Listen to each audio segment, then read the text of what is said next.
démarche logique madame Bijougo Alingaki ça les aki ali bosso Alingaki à s'adresser na bureau ya rapporteur ya Sénat atunae namoni misala et salami.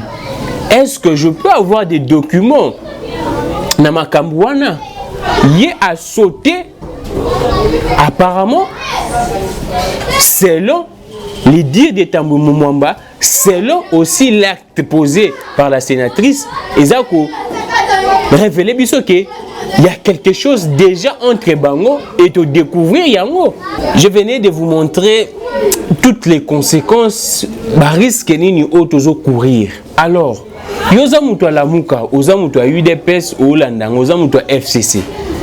Botika kozala sima ya ba politiciens. Je vous l'interdis à tout moment.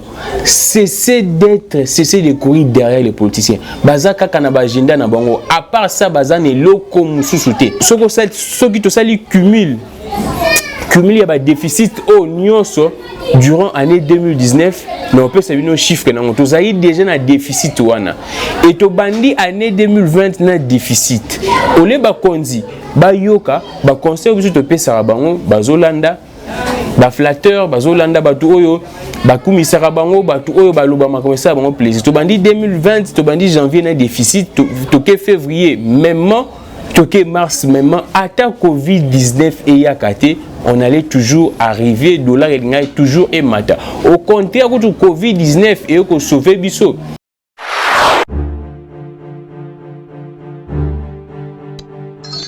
Samedi demain 2020, ça fait je pense 3 ou 4 jours comme ça passé depuis qu'on s'était vu, c'était les mardis derniers pour échanger dans notre plateforme Actu en détail ici sur 3K Télévision. Nous revenons en force parce que nous étions malades, nous étions un peu souffrants, mais aujourd'hui à l'aide, grâce à Dieu, nous sommes en forme. Aujourd'hui nous allons vous servir parce que beaucoup de réclamations de votre part, Bozaï Bilé, Namoniki Bolingaka, Bisso Makasi, depuis France ou soit Belgique, donc en Europe, Kaka, à Komel Bisso Bilé, merci de votre contribution à l'Union Sociale, l'actualité l'équipe Bilé depuis dernière fois de tournoi qui est Zaki Maradi, l'actualité l'équipe Bilé, Makambo Tambo Mwamba, Makambo à gauche, à droite, Tokomeka un peu pour Ramasango, Makambo ya actualité à Soukao, Natiga qui est Zaki, bien sûr, il y a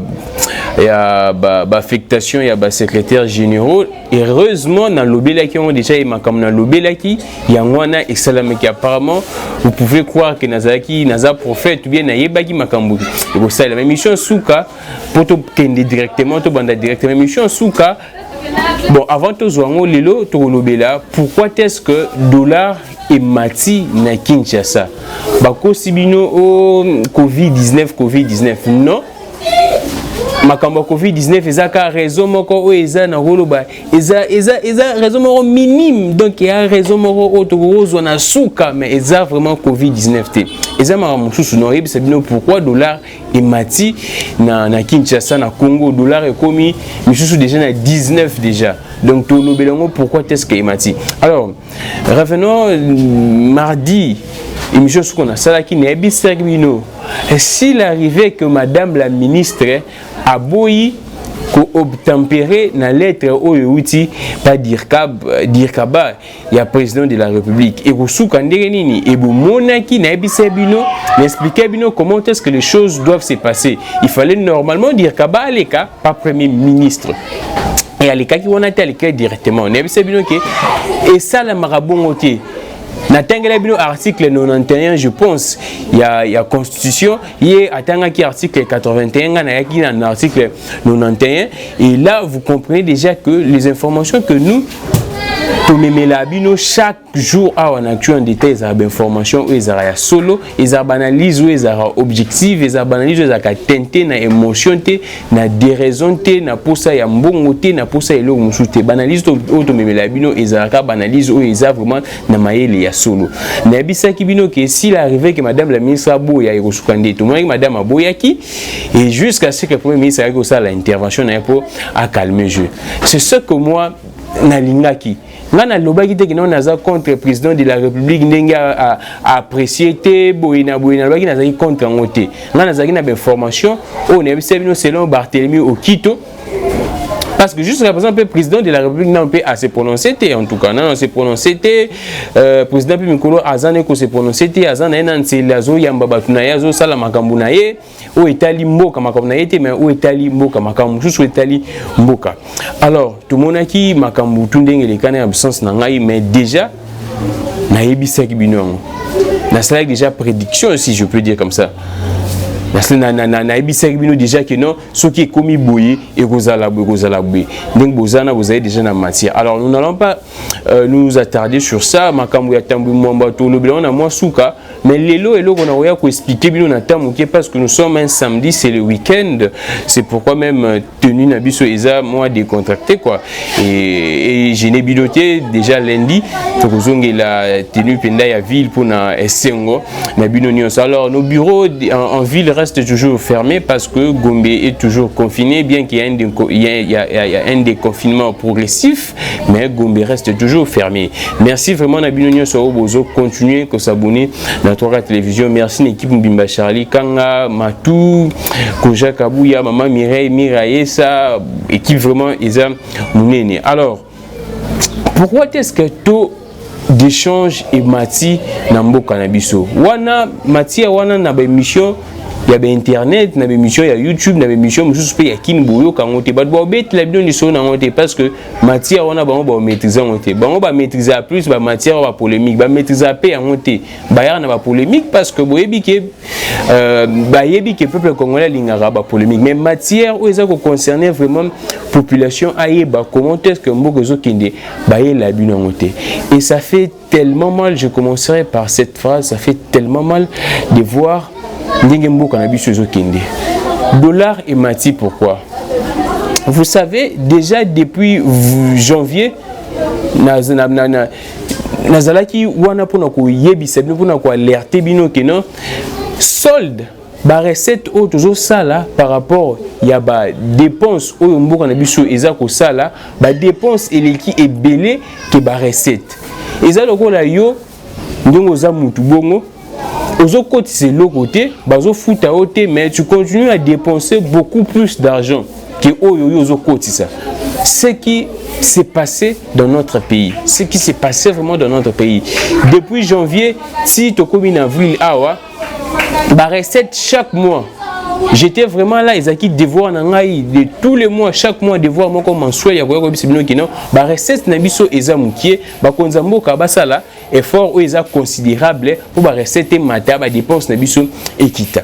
Mais bah konzi bah yoka ki bisoté, bah konzi bah yoka ki bisoté. Lilo vraiment n'aurait les bino chiffres à l'appui bah donner au outil na banque centrale pour que bon mona et si kanini tozali déjà 2019 année où et si là qui ce qui te sali cumule il y a un déficit au nyonso durant l'année 2019 mais on peut savoir nos chiffres na on a déjà un déficit wana et to bandi année 2020 na déficit ole ba konzi ba yoka ba conseil biso to pesa bango bazolanda ba flatteur bazolanda batu oyo ba kumisaka bango batu oyo baloba makomesa bango plaisir to bandi 2020 to bandi janvier na déficit to ke février même toqué mars même à ta Covid-19 et yakate on allait toujours arriver dollar et toujours et mata au contraire que Covid-19 et que sauver biso parce que vous allez remarquer na ba jour où ya dollar et que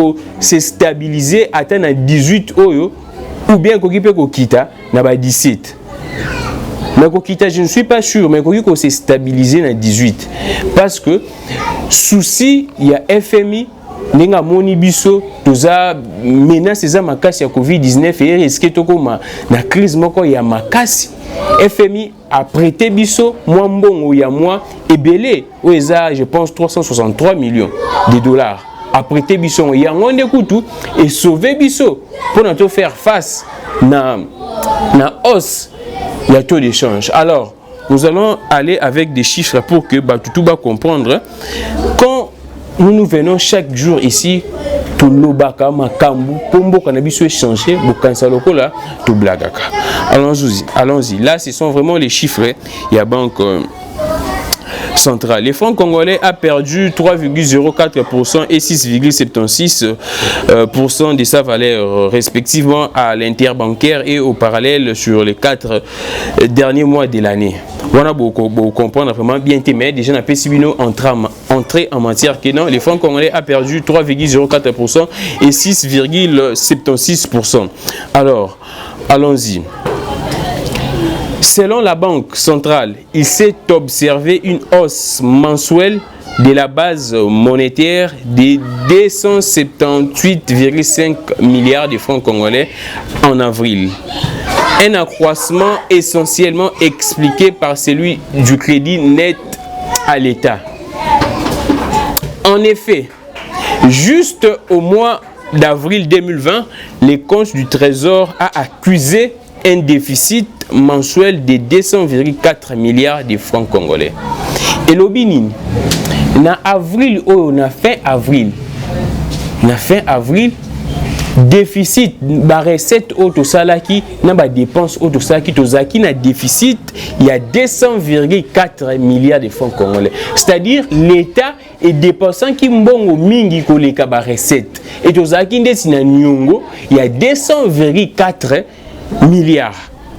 Alors, ce que je suis 200,4 milliards wana ya mois kaka ya avril au bakisi yango na ba déficit ya mois ya janvier, ya février na ya mars et puis ça n'est 4 mois non, janvier, février, mars, avril, 4 mois na et ko ça la biso lokola 620,3 milliards. 620,3 milliards oyo nyongo oyo mboka tokomaki nango. Alors, c'est ça, ce déficit cumulé des 4 mois, soit 620,4 milliards de francs congolais, est plus important que celui enregistré par les trésors publics durant toute l'année 2019, soit 564,8 milliards de francs congolais. Problème des AAO. Année passée, année mobimba, depuis janvier, il y a 2019, si décembre, l'État a dépensé la recette au Salaki. Et nous à l'auteur, il y a 564,8 milliards de francs congolais. On a année mobimba. Mais année où il y a 4 mois ya pamba, mais to comme na nyongo ko leka na nyongo ya année passée. Vous imaginez comment est-ce que bakonzi bazo kambambo kanabiso. Les gens qui hier étaient des donneurs de leçons, les gens qui hier étaient à l'opposition, dans l'opposition, donneurs de leçons, qui critiquaient M. Joseph Kabila, et aujourd'hui au pouvoir, à peine 4 mois, dépenser mbongo, sali, créer un déficit, koleka, durant 4 mois, ya pamba, koleka, l'année passée. J'étais là, c'était vraiment devoir nangai à chaque mois, que non, il faut passer l'attention à l'ure auto kinde. Na janvier, tu as le déficit. Aussi longtemps, tu dois atteindre 11 milliards. C'était ça la loi des finances, budget. 11 milliards. Mais tu sais comment on a clarté. Des détournements à gauche, à droite, des malversations financières à gauche, à droite. Et dans 4 mois, tu as un déficit plus que même déficit il y a 12 mois et l'année passée. L'année passée, le déficit est à 564,8 milliards, mais l'année où 4 mois, il y a 620,4 milliards. Alors, si on a dit, l'État autokomaki nango, et c'est un qui non, bakonzi, futa, combler déficit wana. Combler déficit wana na ndenge nini. Il peut arriver que non, il peut arriver que Covid-19 est. Ta Covid-19 est, l'importation n'a d'exportation et diminue bien évidemment. L'importation n'a d'exportation et diminue. Maintenant, bakonzambo ka basala kinini. Basali recours na planche habillée. Planche à billets c'est quoi? La planche à billets c'est quoi? Bato obozo landa biso. Planche à billets zanini ba kondi ba ke ko sala mbongo na banque centrale na biso. Boyebi ke dollar ezala ya biso te, soki ba kondi ko sala mbongo kaka na franc congolais. Balobi au lieu to defa to za déjà na ba nyongo belé boy na boy to sala mbongo pona to combler déficit oyo munene oyo malversation na biso. Nazo ko expliquer on malembe pour comprendre avec des termes simples, parce que si je veux rapidement avec des français vous comprendre, mais c'est que vous comprendre parce que c'est très capital. Ce sont des matières où va expliquer mais ce sont des matières très capitales où ils a vraiment mutuya pona mboka na biso. So mboka na biso ninge bonga fo population ba no comprendre makambo. So comprendre makambo ba konzi ba ko so lisusu te. Na ke na malembe. Alors ba konza mboka ba yokani na kuku.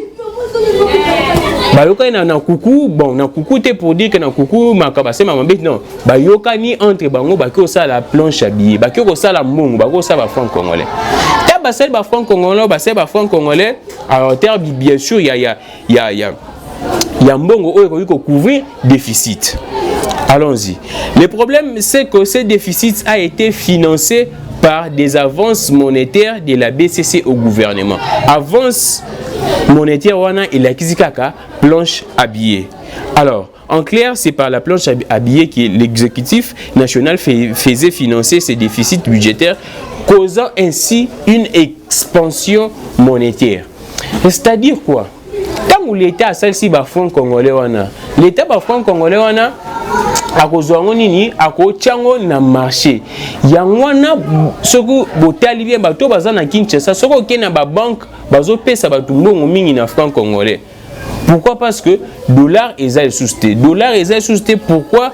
La PCBino déjà cause monsieur Zaki ya Covid-19, ba importation na ba exportation est diminué. Ba tu ba kende na banque ba kende pour retirer mbongo. Ba dollar est diminué.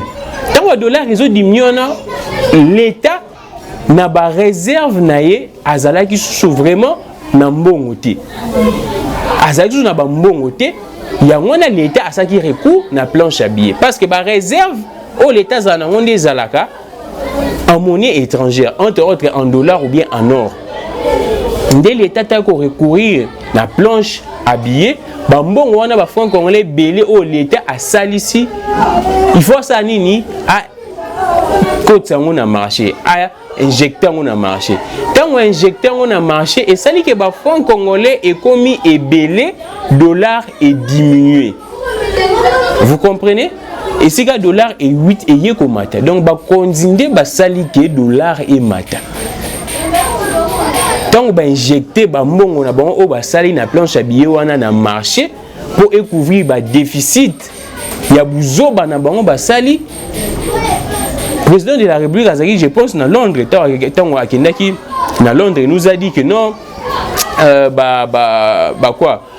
balai diplomatique, nous sommes ça, la Nabosani, montant au Yalobaki Azongi, je pense c'était à la hauteur de 1 milliard ou bien en dessous, il y a 1 milliard. On disait que le chef de l'État doit diminuer ses déplacements, doit réduire. Tout le monde a besoin qu'il y ait des voyages, besoin qu'il y ait des missions, il y a 200 personnes. Mission au Bandek Moussou Kosa la dernièrement à Nao Katanga. Il y a plus de 200 personnes. Chef d'État qui a voyagé, il y a 200 personnes, 100 personnes. Ils ont saigné qu'est-ce à l'État. D'une part, les gens sont en train de détourner l'argent. De l'autre côté, activité économique Yamakasi, exaté.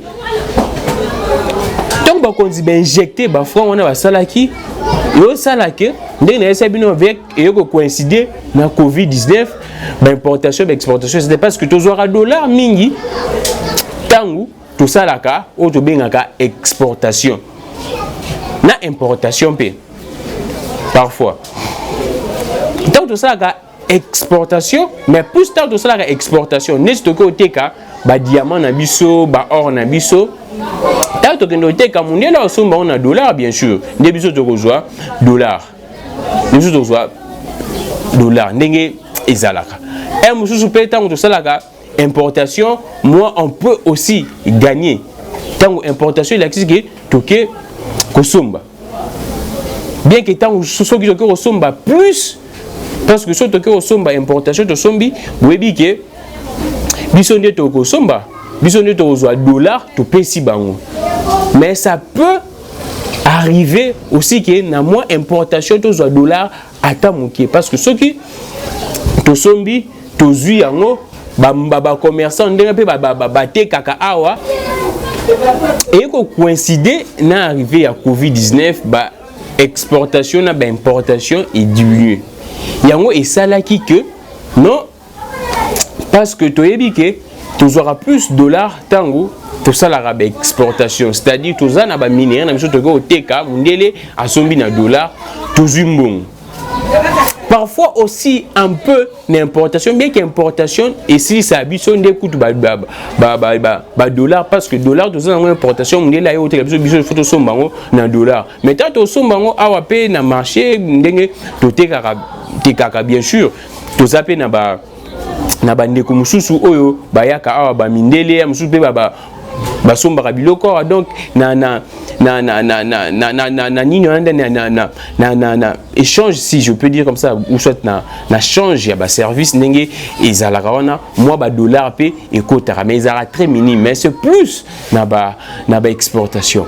Alors ba kondi ya mboka tango ba injecter ba franc na marché nde salike non dollar et ça moukier pour batu bazui bambon na ba banque pour ba exportation et du mieux to comme na franc congolais et belé yango ba bengi expansion monétaire to comme na franc belé yango esalike pour comme dit na franc belé si comme mutu azana dollar pour pesa yo dollar na ye ayebisa yo dollar na ngai na zana mukier mais pour na pesa na sunga yo zana besoin il y a dollar faut pesa nga franc et belé il y a un dollar et mati. C'est ça la raison. Donc la raison, c'est simplement la mégestion de nos autorités. Ce n'est que ça. Et maintenant, Covid-19 est qu'on sauve biso nesi kanini. Covid-19 est qu'on sauve biso. Tant que bamindele ba moni qui est commis pratiquement asphyxié parce que ceux qui bamindele ba pesa biso apport il y a appui budgétaire au ba pesa biso il y a 363 millions de dollars au FMI. Mais aujourd'hui, tu as des dollars qui sont déjà à 20. On est déjà à 20. Alors, tant que Covid-19 est comme une crise, et ça qui semaine passée, lundi, je pense, le FMI et déficit 363 millions pour tout ça, l'appui budgétaire. Je pense que c'était hier ou bien avant-hier. Banque centrale na ba conducteur ba tala makambu l'économie ba sangana ki ba pesi ba proposition pour ba ça la collectif budgétaire ezaka juste balingi au moni loi des finances autozanango balingi ce ko ba apporter ba correction ba rectification parce que à l'euro tozo kende to ko atteindre 11 milliards. Il faut ce ko ba meka ba ça la ba porter ba correction euro ça un peu ko réajuster budget na biso e ko zongisa makambo nyonso na norme yango wana na lobike cause eza Covid-19 tendenge bazoyebisa biso mais cause la vraie cause eza que mégestion ya ba konzina biso eleki et ce qui mégestion on a et continuer ata FMI epesi biso mbongo ou epesi biso tokozonga susu na même situation dans 2 ou 3 mois.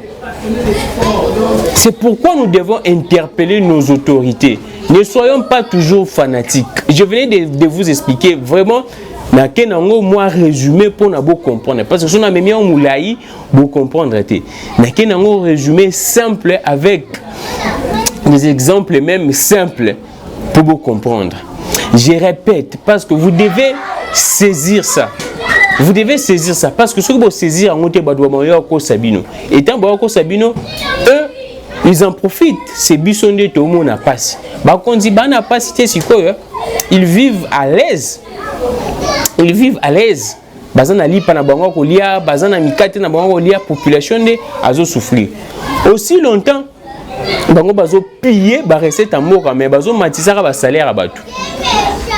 bazo matisa ba salaire à bato ba salaire ya ba député provinciaux bien que bazana ba 6 mois 7 mois mais ba matila bango salaire et j'étais parmi les premières personnes on a qui ko informer bino. Je pense à l'époque que Zaki na ba bureau na biso na informer bino que non ba salaire ya ba député et mati plus ça va député provinciaux ba salaire na bango et mati alors tant bazo piller ba mbongo ya mboka mais bazo matisa ka ba salaire et toyoka ki bebisia ki population que non tout ça là je pense 2 mois to fouta ba facture ya mai mais à couranté mais avec l'allure auto kende et comme ko kende loko la moi populisme mon boy loko là toyo za la confronter na problème à l'époque na tango wa Kabila qui non l'état aux en mesure de fouta ba facture on a été biso mo auto fouta là je vous dis des vérités bino bolinga bese no ba vérité à l'euro tozo kende l'état a rozala na mesure ya kufuta mbongo ya mai na ya courante o ayebisi biso ke no tozo 2 mois to futa mai te na courante à l'euro peut tozo kende so va continuer quand na gestion gratuité de l'enseignement vous allez avouer un échec au moins sur ba conséquences et si que tozo kende po bino bolinga ka ba se non tambwe mwamba afingi Goya et Kingandi a Saliboye, X saison vous ne voulez que des débats, il y a des individus, il y a la polémique, il y a FCC cash. Il y a FCC Sobogi, il y a cash, Salimo erreur, critiquer. Il y a cash, mais débat au ESA pour la nation, vous ne voulez pas ça. À l'Euro Tozo Kende, ceux qui vont changer leur façon de gérer, pour risquer gratuité d'enseignement et Koufa. Tu vois ça. Ba maman na maternité ministère ya finance il y a plutôt il y a santé ministre de santé alors que ba bimisa ba maman na maternité ba bimisa na ba maternité publique na hôpital public ba bimisa pe ba malade oh bien que assistem sous mbongo te azana moi ba mbongo muke ba litige muke ba bimisa bango pour essayer un peu pour lutter contre Covid-19 ba libérer espace na ba hôpital.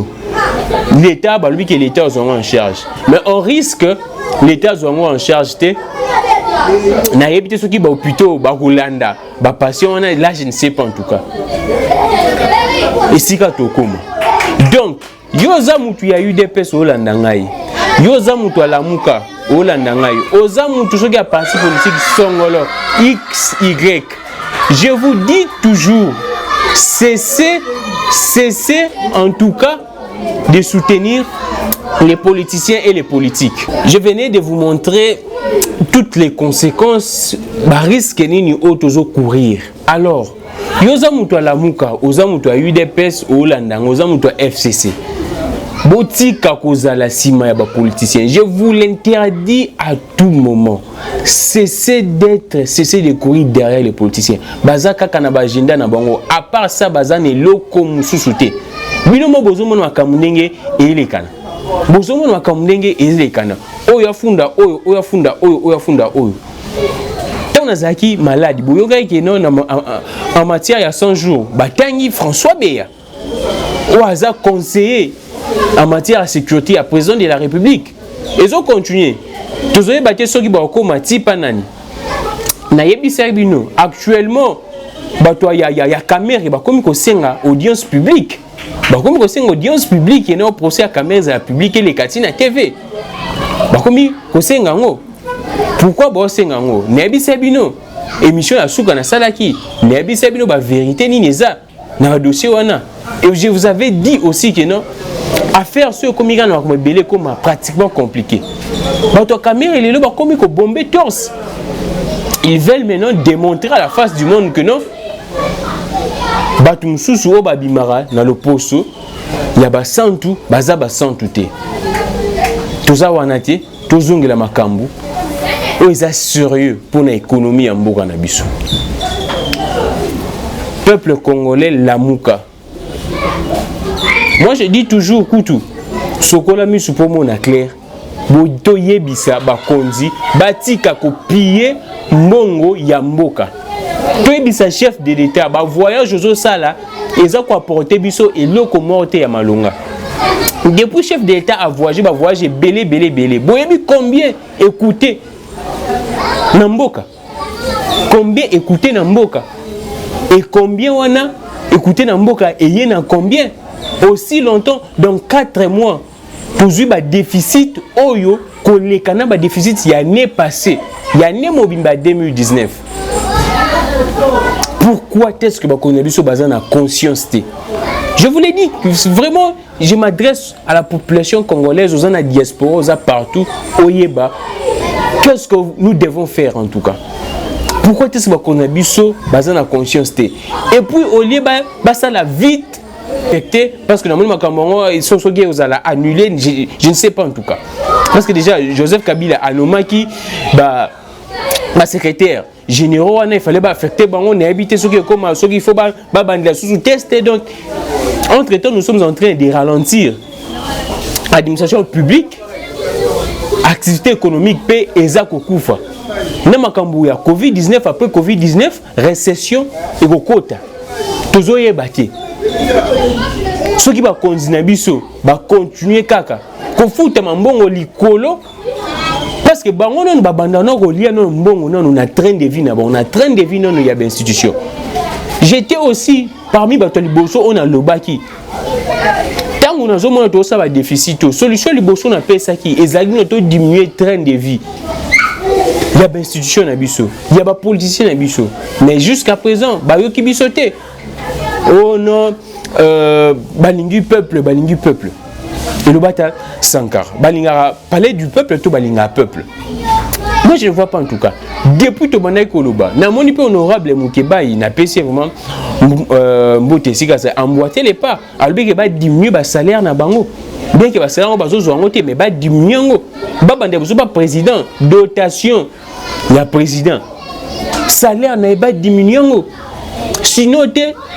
Sinon, Tozaya Kokufa. Je vous l'ai dit, sincèrement, je ne blague pas. Tozala vraiment Kokufa. Tozala vraiment Kokufa. Donc, dollar ndenge mataki, ndenge mati jusqu'à présent, ça n'a rien à voir. Ça n'a rien à voir, en tout cas, ça n'a rien à voir na makambu ya Covid-19. Vraiment, contribution au Covid-19 est mouké. Plus ils ont monté mamabé, il y a pas continuer biso. Nous allons passer, je pense que Tokozong et la Lisolo pour comprendre on se premier. Tokozong Lisolo il y a Alexis Tambwe Mwambana, sénatrice Bijou Goya. Nous on a Lisolo te bino tout boyebi qu'est-ce qui s'était passé, bon moni ba image. Ce que moi j'aimerais parler c'est plus n'occultons pas le vrai problème. Mwamba nazo soutenir il était ba propos naé à l'obaki na perchoir il y a Sénat. Je ne suis ni pour na X ou bien pour Y, mais Tambwe Mwamba na makambo lobby nous devons nous tous en tout cas récupérer ou soit dénicher les véritables problèmes où ils ont se poser dans la société nabiso. Comment est-ce que les gens arrivent dans la poste X ou bien Y? Est-ce c'est par méritocratie ou bien c'est par des bêtises? C'est ça le vrai problème. On ne va jamais construire un pays avec des gens qui ne gagnent que par des bêtises. Et ces problèmes, c'est à tous les niveaux. Et bandit depuis la classe. Et comme beaucoup de gens dans l'église, problème ouana. C'est ça, mode de vie dans le Canabiso. C'est ça le mode de vie ici, en RDC. Nous combien de fois les étudiants ont décrié un problème, il y a point sexuellement transmissible. Donc combien il y a un poste sexuellement transmissible? Et maintenant nous voulons occulter les vrais problèmes. Je n'encourage pas Tambwe Mwamba. Mais vous devez savoir, quand les femmes prônent, nous tous nous prônons la parité. Mais la parité veut dire quoi? La parité veut dire quoi? Donc, comme ceux qui vous dites une chose, même si c'est la vérité, parce que c'est une femme, et commis péché. Non, tout ça la psycho au sens contraire. Si c'était une dame qui disait ça, que non, cet homme faisait comme ça, comme ça, comme ça, nous tous, nous allons crier harcèlement sexuel. Biso tout le monde crier ngo, il n'y a comme un camboué belé belé. Mais quand Tambwe Mwamba les dit, Bobalou c'est un sous contre Tambwe Mwamba. Oui, je ne suis pas pour Tambwe Mwamba. Effectivement, c'est question aussi de moralité. Il y a certaines histoires qu'on ne peut pas dire comme ça. Nabesika Moussou, le quoi on a perchoir. Il y a Sénat. Parce que ma Kambouane Ezaki un peu plus dans le cadre de la privé. Bien que Eza Makambu était à Limboka parce que selon Tambwe Mwamba, la dame voulait devenir questeur. Questeur na Sénat. Heureusement, à comment questeur. Bon, c'était ma privé, ma rencontre na bango, bani na bangwana. Mais nous devons parler de ça, nous devons gratter sur ça. Le vrai problème, c'est quoi? Comment est-ce que les castings se fait dans notre pays, dans nos institutions? Tout le monde y makambu, il y a secrétaire généraux. Bien que je n'ai pas encore vérifié, compte tenu de la santé, tout qui sont des clauses, monsieur Mike Batu, oh, bazo qui n'a testé, eza bangon d'été ba nomaki, eza bangon d'été ba affectaki. Batu monsieur so bazaki affecté, eza batu oyo ba lokoti, je ne sais d'où, je ne sais comment. C'est un vrai problème que nous devons examiner dans notre société. Les castings, comment est-ce que les gens arrivent dans des postes X, Y? Au lieu de dire que non, Tambwe Mwamba, au lieu d'insulter, de dire tout ce que nous voulons sur Tambwe Mwamba. Oui, il n'a pas raison, effectivement.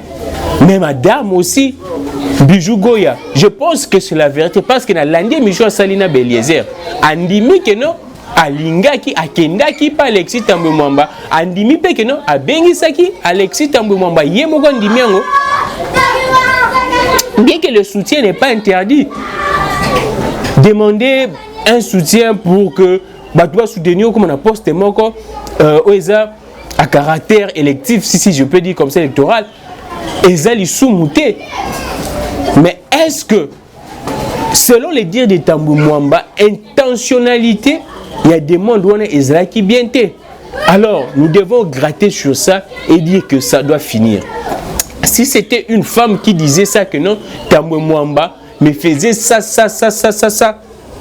Nous tous, on allait crier harcèlement, buena. Tout ça, la parité. Et c'est dans la politique.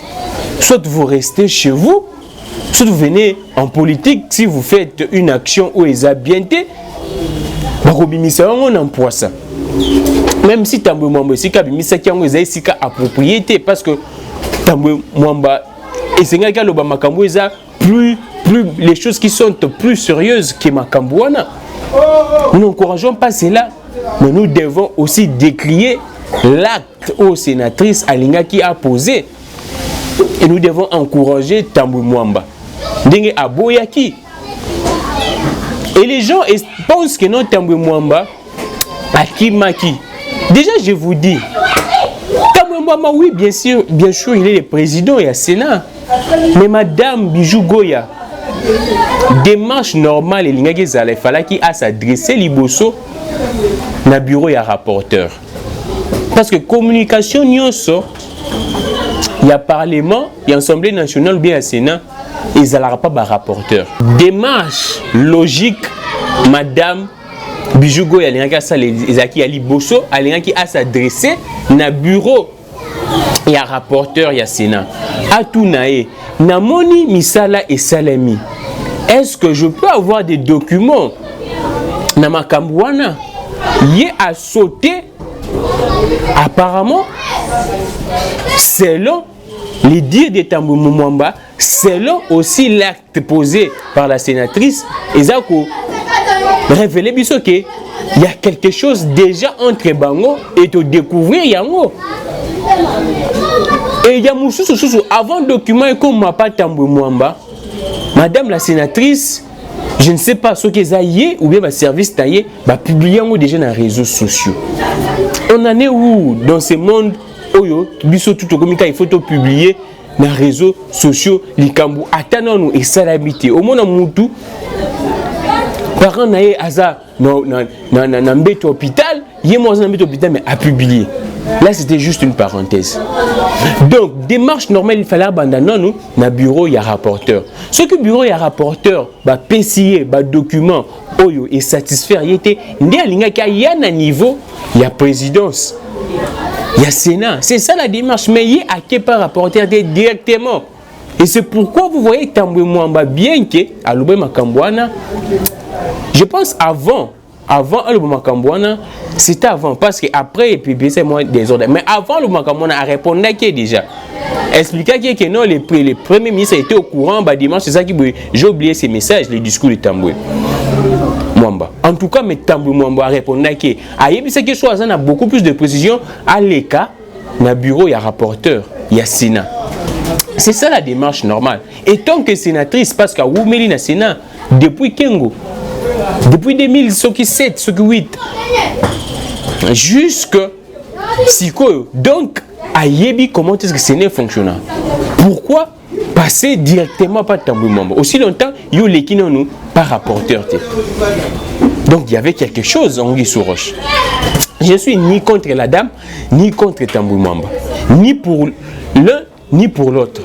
Moi, je veux, comme Bolingaka toujours, Ndenga na sala makambu, je suis toujours là pour vous dire des vérités. Alors, ne mettons pas makambu ya ba genre na oizab institution. Non. Si vous êtes une femme, vous êtes sénatrice, vous êtes députée, non. Si vous faites une bêtise, vous dénoncez au boy. Et non, moi, si vous dénoncez, pourquoi? On doit bannir ça. Nous sommes arrivés à la fin, je vais dénoncer. Je ne sais pas si il y a une initiative, il y a une caméra, il y a une caméra, il y a un malade dans la prison, prompt rétablissement de vital caméra. Mais il y a une diaspora, il y a une zembo, il y a une caméra. Phase haute commis, le dossier à 100 jours, il ne faut pas énerver encore la justice. Il ne faut pas, avec vos chansons, énerver, parce que ces chansons-là tentent d'influencer la justice, tentent même de manipuler la population. Ce n'est pas bien en tout cas. Ce n'est pas bien. Donc, proche à caméra, au bozo linga, bosa le laye ba nzembo ba musicien ba yemba parce que naza déjà na nzembo moko, au ba sindina ba bato diaspora, au bosa li pour essayer un peu de montrer la face du monde que caméra est innocent, alors botika. Phase haute commis, procès ligné banda, n'énervez pas la justice, ne manipulez pas le peuple, et vous allez bien pour un leader en abino. Merci beaucoup à vous tous. Nous allons nous retrouver demain, je pense, qui Makambucho et Sunga. Sinon, les lundis, tout à l'heure, l'actualité n'a évolué. Mais on va aussi vous montrer. Déjà, dans ce avertissement, il y a Madame la ministre des Affaires sociales. Anna dossier, il y a Lupang, il y a Koulié, Nakasavuba. Avant, on a le Bélango. Tu as proposé une total comment est-ce que tu as enregistré des interviews en total comment est-ce que nous allons vous balancer interview vous allez voir comment est-ce que le chef de l'État a qui soit bimisa batu dans ma part mais ministre des Affaires sociales yemute sengeli atla social à batu mazo bimisa batu na lupango.